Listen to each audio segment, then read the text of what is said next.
Бојкот на Мундијалот, политичарите имаат огромна желба да им се додворат на спортските фанови, прикажувајќи се како сосема обични луѓе, преполни со љубов, знаење, искуство и богато пометење на темата.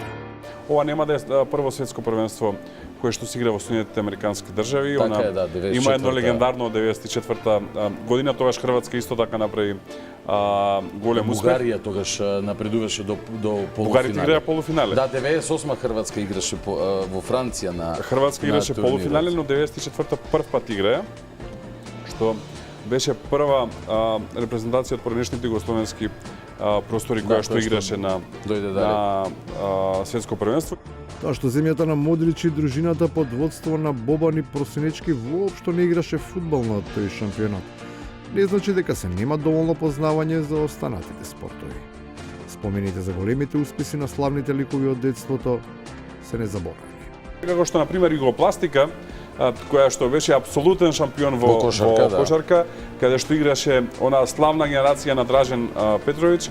Кошаркарскиот Моцарт не играше со Кукоч и Раджа, туку за нивните најголеми ривали Цибона и Шибенка, но ни тоа не е важно кога некој самоуверено укажува дека уште од мали нозе покажува особен интерес за науката која учи за минатото.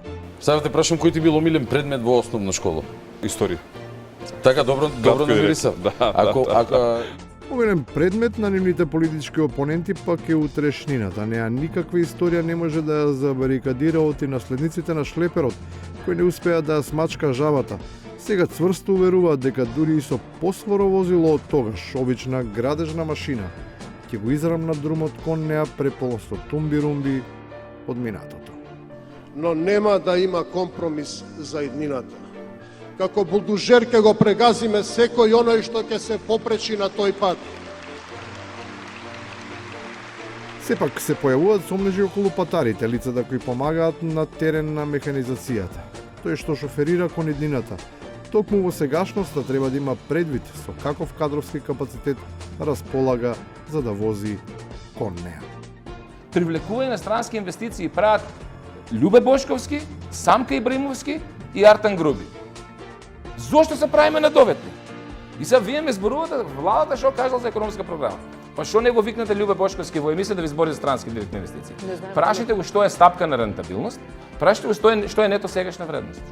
Додека се чека одговор, еден од споменатите веќе почна да се расфрла со своите квалитети и атрибути. Подготвен е да се стави на располагање, представувајќи се како искусен професионалец кој има што да понуди. Ако сакате да отвориме тема околу ова, има многу што да се каже. Добро. Без старца нема ударца, вика.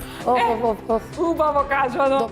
И на крајот, за да не остане се само на обична фалба, се представуваат и многу важни информации кои ги откриваат и другите познавања.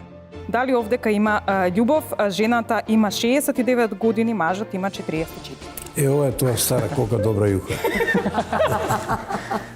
Рецептот е јасен. Освен потенцијалните инвеститори кои очигледно ќе бидат привлечени од ваквите несомнени квалификации, нека си припази и Макрон.